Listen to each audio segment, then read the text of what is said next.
nombre es Anaísa Franco y yo soy artista presentando la pieza de arte público llamada Green Wave, que es una estructura ondulada donde la gente puede poner plantas y tenemos placas solares que iluminan su forma durante la noche.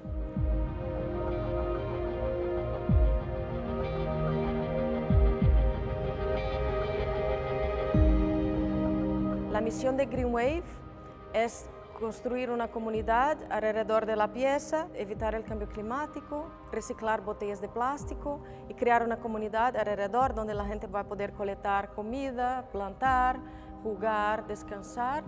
Y bueno, la idea principal es activar el espacio público y generar plantas y, en fin, utilizar energía renovable.